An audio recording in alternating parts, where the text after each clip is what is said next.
جب پنجاب میں اقتدار شروع ہوا اور گاؤں کے گاؤں اور تو مولانا الیاس صاحب رحمۃ اللہ علیہ مایوس ہو گئے کہ امت تو ہاتھ سے گئی، اور مایوس ہو کر ہجرت کی نیت سے تشریف لے گئے تھے، لیکن بہت بے قرار تھا کہ آدمی کی جیب سے 2 روپے کا نوٹ گر جائے تو سارے دن میرے پیسے میرے پیسے۔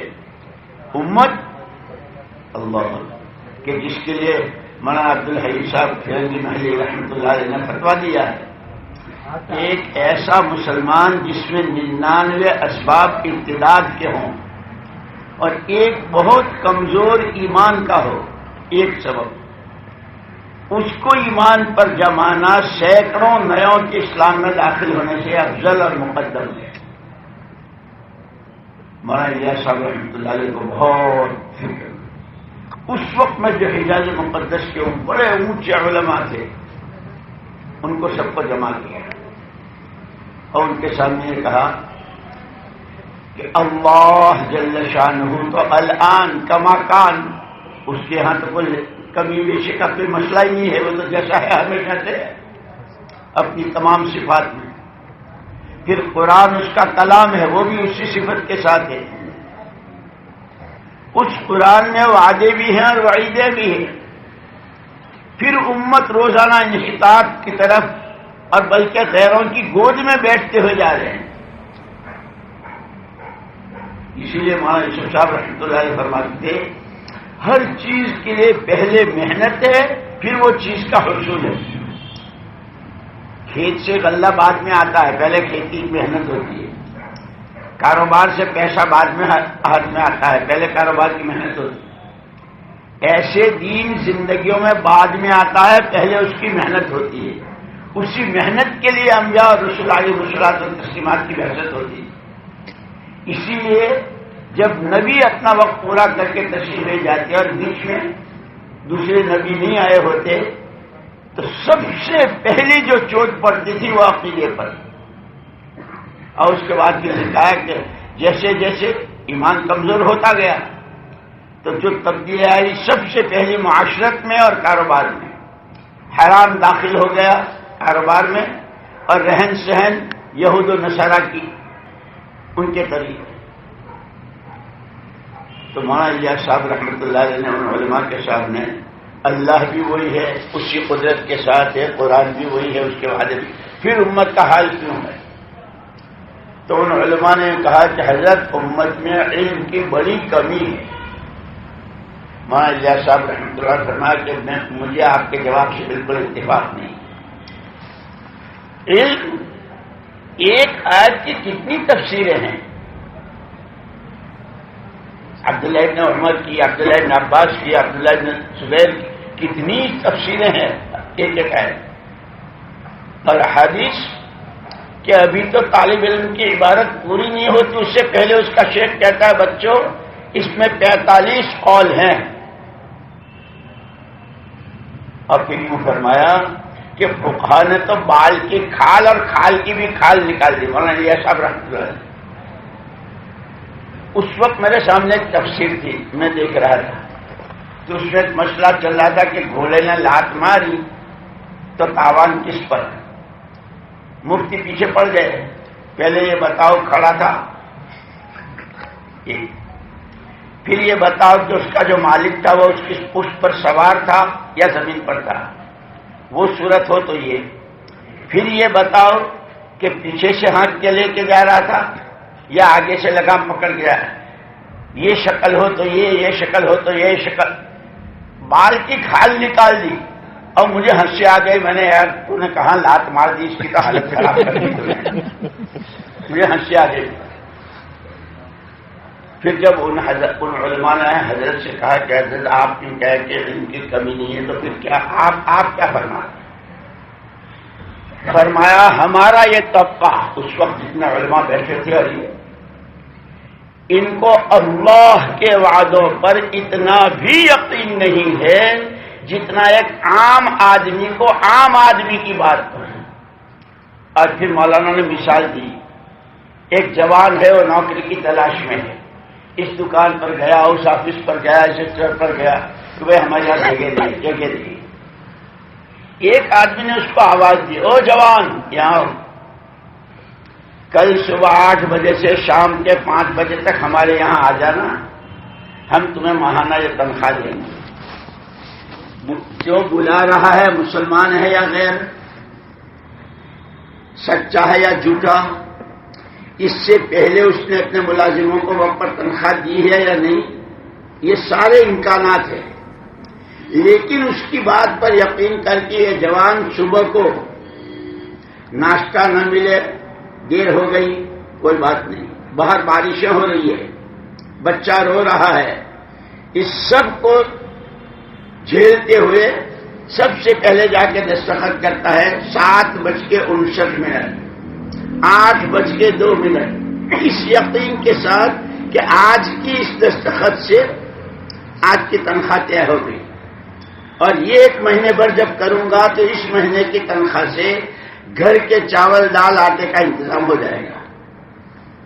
دیتا ہے نہیں دیتا ہے، حوادث کتنے، یہ مر گیا، وہ مر گیا، بیمار ہو گیا، دکان ہی لوٹ گئی، اور کچھ بھی نہیں ہوا، آخر میں جس بینک سے پیسے لا کر دینے تھے تنخواہ کے وہ بینک ہی لوٹ گیا، یہ سب ہو رہا ہے نا، اتنے سارے حوادث۔ اور اس کے بعد پھر مولانا الیاس صاحب رحمۃ اللہ علیہ نے فرمایا، الیس اللہ بکاف عبدہ، زمینیں آسمانوں کو جا سکتی ہیں، آسمان زمین پر آ سکتے ہیں، اللہ کے اس وعدے میں کوئی خلاف ورزی ہو سکتی؟ یا ایھا النبی حسبک اللہ ومن اتبعک من المؤمنین۔ اس اعتبار سے اہل علم کی بڑی ذمہ داری ہمارے ہوتے ہوئے، اور اسی لیے انبیاء کرام اور رسول اعظام علیہ الصلوۃ والتسلیمات سب سے پہلے ان کی ذات نمونہ ہوتی ہے، جس ایمان کو، جس تقوی کو، جس توکل کو، جس تواضع کو، جس علم و عمل کو، جس فکر آخرت کو، جس انسانیت پر ترس کھانے کو نبی کہتے ہیں، سب سے پہلے نبی اس کے حامل ہوتے ہیں، اور یہ سب وارث ہیں نبی کے۔ میراث صرف علم کی نہیں ہے، وہ تو آکسفورڈ یونیورسٹی میں وہ یہودی قرآن پڑھاتا ہے، تفسیر پڑھاتا ہے آکسفورڈ یونیورسٹی میں، لیکن بال برابر یہودیت میں فرق نہیں آیا۔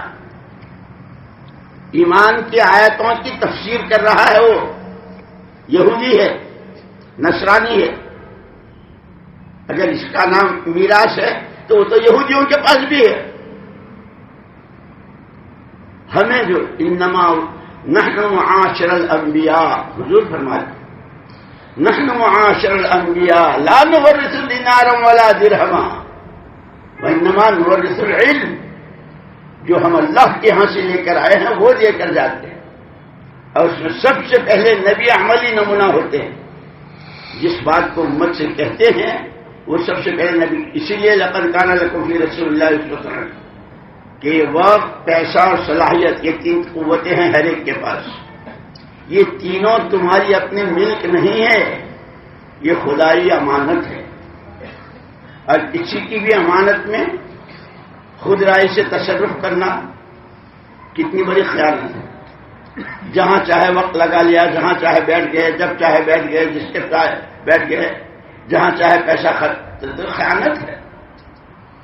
امت اس کی شکار ہے، اور اس کی ذمہ داری اہل علم پر ہے۔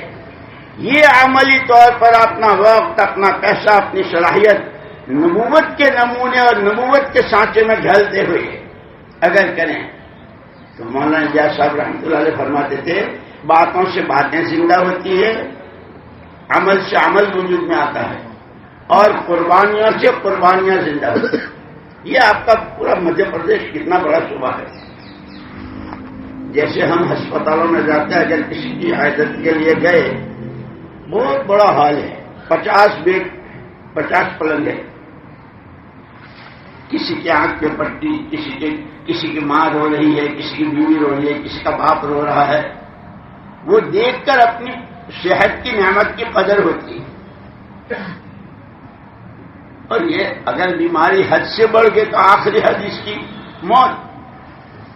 لیکن گاؤں میں جائیں، دیہاتوں میں جائیں، پورا گاؤں اپنے کو کہتا ہے مسلمان، لیکن بیچاروں کو کلمہ یاد نہیں ہے، اور ہم مطمئن ہیں.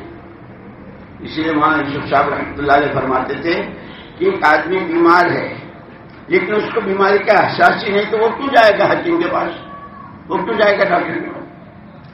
اور اس سے آگے یوں فرماتے تھے کہ جو بیماری ہی کو تندرستی سمجھے, جیسے بدن پھول جاتا ہے پھلتا کی بیماری جس کو کہتے ہیں, وہ یوں سمجھے کہ میں گاما ہو گیا.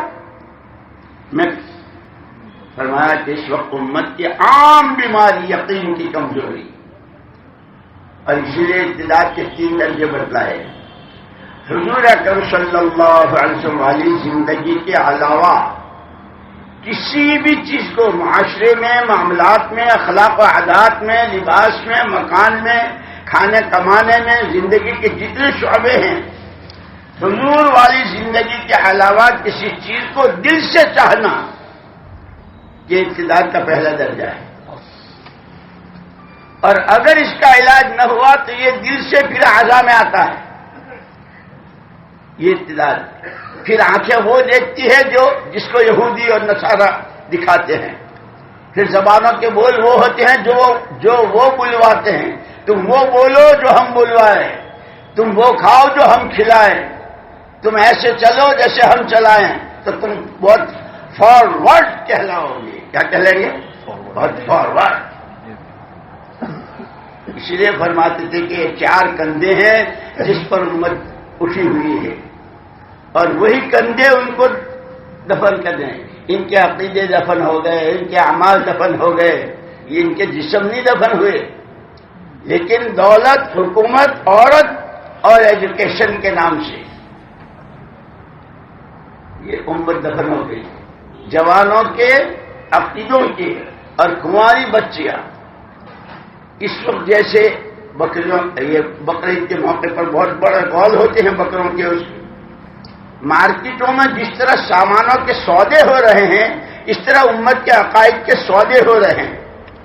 تاجر الگ اس فتنے میں ہیں, مالدار الگ, مالداروں کا فتنہ الگ, غریبوں کا فتنہ الگ, عورتوں کا الگ, گھروں میں الگ, باہر الگ. امت شکار ہے, اور ہم مطمئن ہیں سارے کہ ہم تو اہل علم ہیں.